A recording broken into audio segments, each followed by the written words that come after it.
Hola, ¿qué tal? Bienvenidos a este nuevo lunes literario en el cual vamos a hablar de un tema muy padre, muy moderno y que tiene muchas implicaciones no solo en la periodoncia, en la implantología, sino también en la endodoncia, en la rehabilitación bucal, pues en fin, en toda la odontología. Esto es, vamos a hablar específicamente de las tomografías de haz de cono, o como su nombre en inglés es Cone Beam Computerized Tomography, CBCT. Entonces vamos a hablar de qué tan precisas son y qué otros aspectos importantes hay que considerar antes de tomarlas o a la hora de estar diagnosticando, apoyándonos de ellas para saber qué hacer o qué no hacer o qué aspectos tomar en cuenta, ¿no? Vamos a hablar de un artículo que encontré en Periodontology 2000 de los autores Ralph Schulz, Emilio Cuso Quiraga y Christos Katsaros. Se llama Precisión de la tomografía computarizada de haz de cono en la imagen de los componentes del fenotipo periodontal. Este artículo sí está enfocado meramente en periodoncia, pero pues no tiene que ser así, ¿verdad? Y no necesariamente tiene que ser así. Entonces, bueno, vamos a empezar. Como la introducción menciona, pues el fenotipo periodontal, ¿no? Que incluye el grosor o el ancho del hueso alveolar, el grosor o el ancho del tejido gingival. Como podemos ver en la foto que tenemos aquí, que es una foto de una cirugía de alargamiento de corona estético mía, pues bueno, la puse porque aquí se puede ver, pues bueno, que aparte de la corona está la línea cemento-esmalte, está ya la raíz o el cemento del diente, se ve luego el escalón donde empieza ya el biotipo óseo. O sea, aquí esta paciente específicamente tenía un biotipo óseo grueso, o sea, era de huesos anchos, por decirlo así. También se ve ahí un poquito en el colgajo ya levantado, pues se ve que también la encía es un fenotipo grueso. Entonces, bueno, todos estos aspectos, esto ya es una cirugía, todos estos aspectos yo ya los pude ver, yo me pude dar cuenta de ello antes de la cirugía, pidiéndole pues precisamente una tomografía a la paciente. Para este tipo de procedimientos, pues bueno, se tiene que pedir una tomografía con ciertos aspectos que vamos a ver más adelante para pues bueno, que se alcancen a distinguir todos estos detalles. La importancia de la tomografía pues es crucial para el pronóstico y manejo clínico en periodoncia, ortodoncia, cirugía oral, como decíamos ahorita, ¿no? Implantología, rehabilitación, todo este tipo de detalles también les sirve, por ejemplo, a los rehabilitadores orales, pues para saber qué tanto se puede bajar o qué tanto tienen ahí de libertad para hacer los alargamientos de corona estético, si pueden crecer para arriba o para abajo. Pues bueno, todo esto nos sirve a todos. La tomografía en realidad nos sirve a todos, odontólogos de práctica general, odontólogos especialistas, pues para poder tener un mejor diagnóstico y por ende pues un mejor tratamiento. Entonces, esta es pues como parte de la importancia de la tomografía en sí en los tratamientos dentales. El objetivo de este estudio del cual vamos a hablar hoy es evaluar la precisión de la tomografía de haz de cono en la visualización y medición de los componentes del fenotipo periodontal. Hay que ver como ahí en la imagen que les puse es una grabación.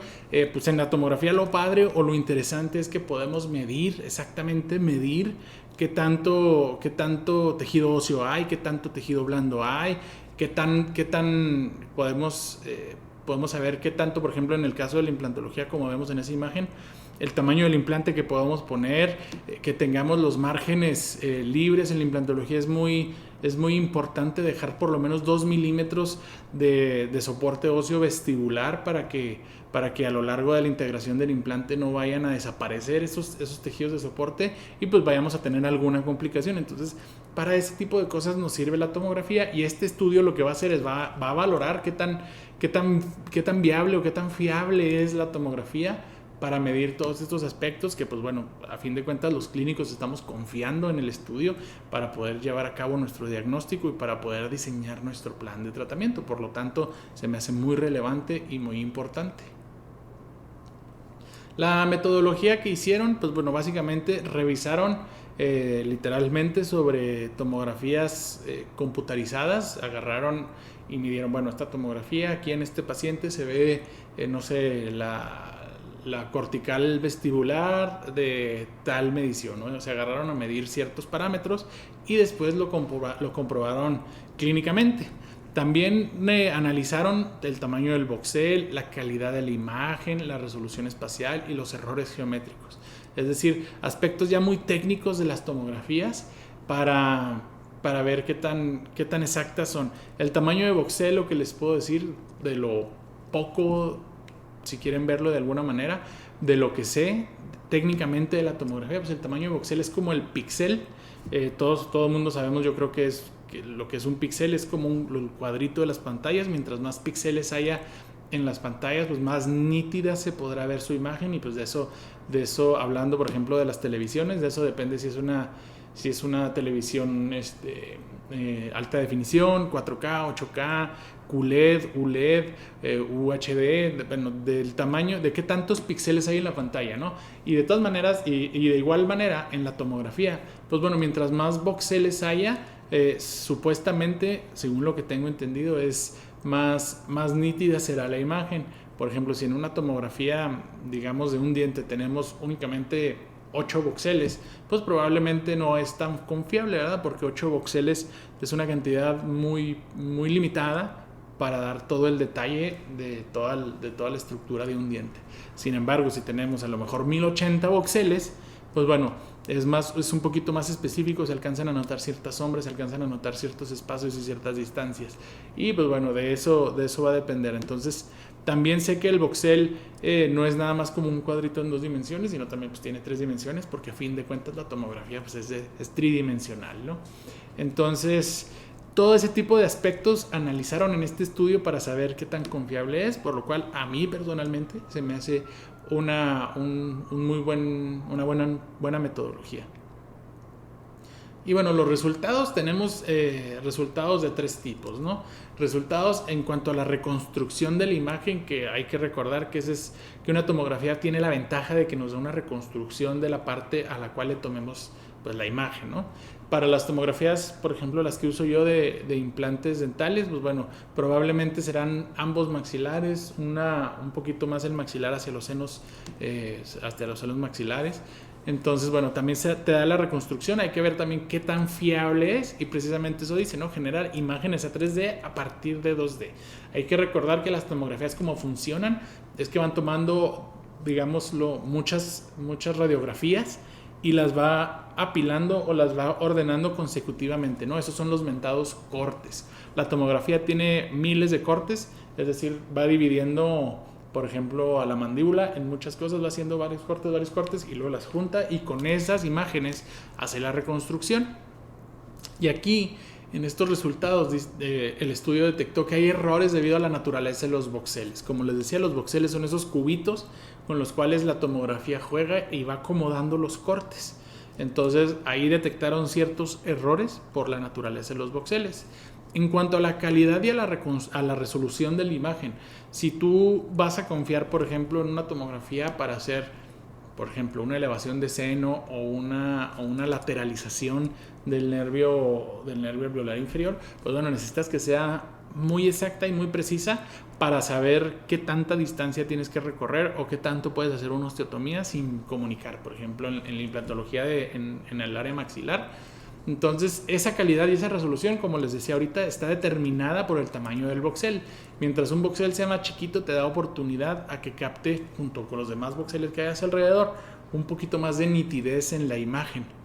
Y aquí detectaron que los movimientos del paciente, artefactos metálicos y la configuración del aparato pueden afectar en esta calidad o en esta resolución.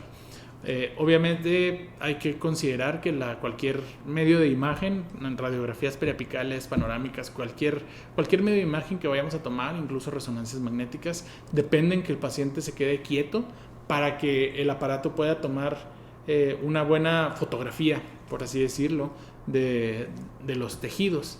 Entonces, obviamente, si el paciente se mueve, pues va a afectar ahí la resolución, se va a ver borroso, se va a ver el clásico fantasma en las radiografías y pues sobre todo en las tomografías. También los artefactos metálicos producen un ruido, es decir, hay que recordar que los metales tienen una apariencia hiperdensa, es decir, se ve más radiopaco o se ve más blanco.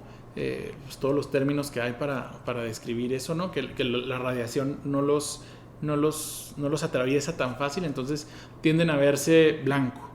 Y obviamente si tenemos, por ejemplo, en un paciente tenemos una boca llena de coronas metal porcelana, pues ese metal va a hacer ruido, va a brillar, por decirlo así, decirlo muy simplemente, va a brillar hacia el resto de las imágenes, hacia las áreas adyacentes, y va a afectar la resolución y pues la nitidez en sí de la imagen. Entonces también la tomografía es muy dependiente a los artefactos metálicos que hay, y sobre todo en boca pues, se usaba muchos metales, ¿no? Amalgamas, coronas de metal porcelana, carillas 3/4, donde todavía me he topado pacientes que tienen ese tipo de cosas.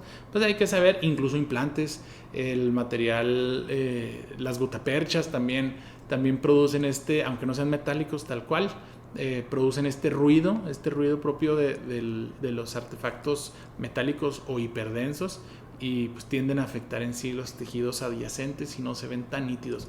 Entonces esa es una de las detecciones que hizo este artículo, que pues bueno, si tenemos un paciente con muchas cosas de metal o muchos implantes, muchas coronas o varias endodoncias, puede afectar la calidad de la imagen al final cuando te llegue a ti la tomografía. Y también la configuración del aparato, bueno, vaya, eso ya sabemos que cómo configure uno sus herramientas pues afecta obviamente el resultado final. Si el tomógrafo no está bien configurado o no está bien, bien configurado, no le ponen ahí los settings adecuados para el paciente, pues va a afectar la calidad de la imagen. Tengo un amigo muy cercano, pues es dueño de un gabinete radiográfico con el cual trabajamos en los cursos odontológicos que impartimos en Chihuahua. Si quieren pueden irnos a seguir, en nuestro perfil de Instagram es Aprende Odonto, y el gabinete radiográfico con el cual platicamos o trabajamos, que también ellos toman mis tomografías aquí en el consultorio, es Radiodent. Me parece que su perfil es @RadioDentCUU. Bueno, el doctor Gerardo Rodríguez, que es el dueño de Radiodent, platica mucho la experiencia que tuvo, ¿no? En la capacitación la capacitación que tuvo que tener para meterse a este tipo de servicios, y dice que sí, tú en el tomógrafo puedes de alguna manera advertirle a la máquina que es un paciente que tiene mucho metal, por ejemplo, y la máquina trata de minimizar ese ruido que provoca, ¿no? Obviamente no es perfecto, pero si no, por ejemplo, si hay un paciente que o no, tú como clínico no le avisas, oye, es gabinete radiográfico, este paciente tiene muchas coronas de metal, entonces trata de bajar un poquito el ruido. Si tú no les avisas, obviamente ellos nunca van a saber, ¿no? Y otra cosa es pues, que tú les avises y que ellos sepan cómo hacer ese movimiento. Entonces ese es un tip muy importante si vas a mandar a hacer una tomografía.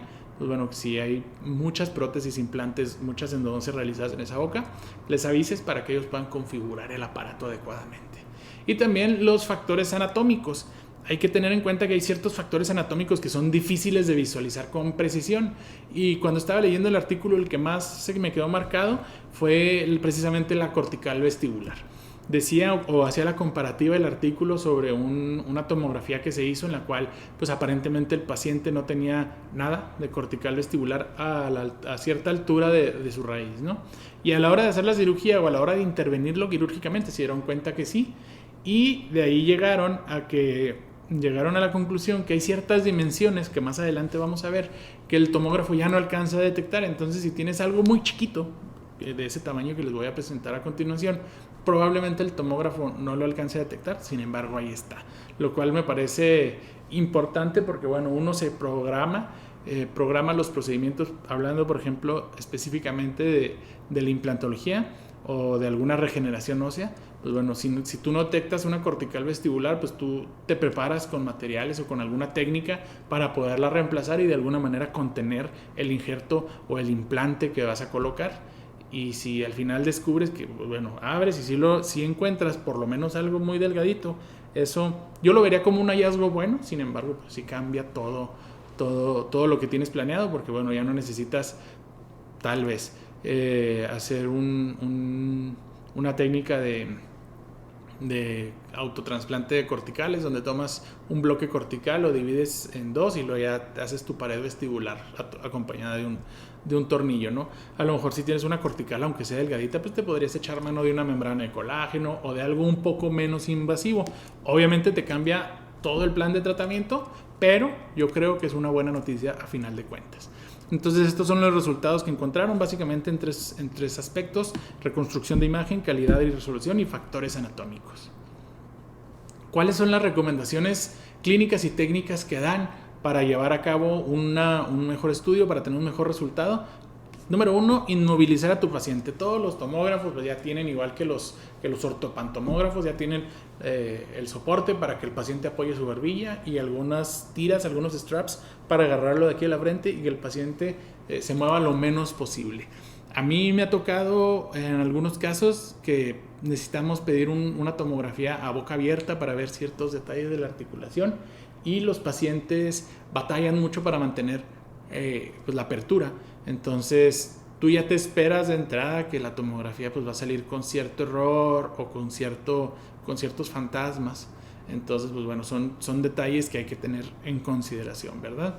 Hay que separar los tejidos blandos, como les decía ahorita, por ejemplo, para hacer alargamientos de corona estéticos. Yo ya no me fío únicamente de radiografías, yo prefiero pedir tomografías y prefiero mandarlos con un abrebocas, esos abrebocas de plástico que separan por la parte, digamos, vestibular de los sectores anteriores y que tienen herradura, que le separan los labios de los dientes. Y también que les coloquen rollos de algodón en los carrillos, en el vestíbulo, para separar aún más, ¿no? El rollo de algodón no sale en la tomografía, ni tampoco el plástico del retractor. Entonces, lo que ocasiona eso es que te va a separar el tejido blando de los labios del tejido blando de la encía insertada, que por ejemplo en un alargamiento de corona estético si te interesa saber cuánto mide para saber de cuántos milímetros tendrás que hacer tu gingivectomía y por ende de cuántos milímetros tendrás que hacer tu osteotomía y si es necesario hacer osteoplastía. Entonces eso es un detalle muy importante que hay que tener en consideración. Obviamente en la implantología también se puede dar el caso que necesites separar los tejidos para tener un poquito más de claridad. También hay que tener ya, digamos, de forma ya más técnica, el tamaño de voxel adecuado. Eso ya depende íntegramente del gabinete radiográfico, de que configuren bien el aparato y que tengan el FOV adecuado. El FOV es, digamos, qué tan grande quieres tu tomografía. Hay FOVs creo que el más pequeño, por lo menos a nivel comercial así común, es de 5x5. No sé exactamente 5 milímetros, 5 centímetros, no sé exactamente qué unidades son, pero 5x5, que es un área chiquita, me parece que abarca 1 o 2 dientes. Si es un paciente pequeño, un niño, por ejemplo, puede abarcar 3 o 4. Pero cuando quieres ver, por ejemplo, un conducto en específico o quieres ver un defecto óseo de algún diente, debes de pedir tu tomografía con un FOV de 5x5. Si quieres la boca completa, tal vez a lo mejor un FOV de un 8x8 o de un poco más grande, para que depende de qué tantas estructuras anatómicas quieras alcanzar a ver. Ya si quieres, creo que lo más grande, por lo menos aquí, no me acuerdo bien, estoy tratando de recordar mentalmente las órdenes del gabinete, pero creo que es de 8x13, que ya incluyen un poquito más la articulación y los senos maxilares. Inclusive, pero desconozco así técnicamente cuál es el FOV más grande a nivel comercial que se pueda pedir, pero de eso depende mucho y eso técnicamente es del gabinete radiográfico, pero tú también, si ya sabes que te interesa ver nada más 1 o 2 dientes, pues bueno, pides el FOV más chiquito. Si te interesa ver una visión un poco más global, pues pides el FOV más grande. Obviamente, entre más crezcas el área, pues más distorsión o menos fidelidad va a haber en la calidad de la imagen. Eso también hay que tenerlo en cuenta. Y vamos a ver qué más sigue aquí. Ok. Conclusión, ¿no? Dice la tomografía computarizada de haz de cono, el CBCT, el CONBEAM, es muy útil para una impresión 3D de la anatomía, aunque tiene sus limitaciones de estructuras pequeñas. Bueno, me parece que ya no dice aquí, o más adelante, vamos a ver. Ok, no, me parece que no lo incluí. Entonces, decía que el tamaño en el que ellos detectaron que ya la tomografía ya no detectaba era de 0.3 a 0.5 milímetros. O sea, es nada, ¿verdad? Ya siendo realistas es nada. Sin embargo, es importante saber que si hay algo chiquito, probablemente la tomografía no lo alcance a detectar, pero eso no significa que no está ahí y que te puede afectar el tratamiento.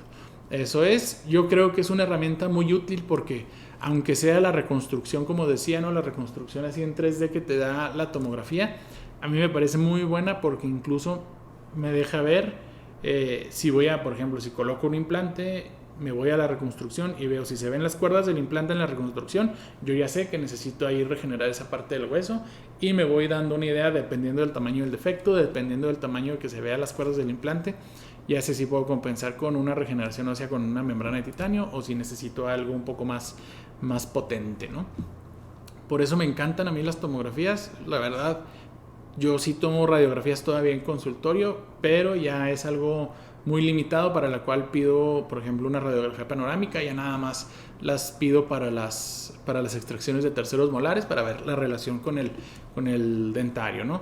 Pero ya para todo lo demás, en realidad pido tomografía, porque es una herramienta muy útil y que si le agarras la onda, todo esto que estamos platicando, pues puede ser muy fiable para hacer diagnósticos y por ende planes de tratamiento adecuado. Y pues con respecto a la interpretación, menciona que hay que tener cautela al diagnosticar y planear tratamientos, precisamente como ya mencionábamos, ¿no? Tiene su curva de aprendizaje, interpretar las tomografías. Sin embargo, es una herramienta en percepción muy buena que no debería de satanizarse, ¿no? Creo que las radiografías tienen incluso más limitaciones y pues las usamos perfectamente. Este es el artículo.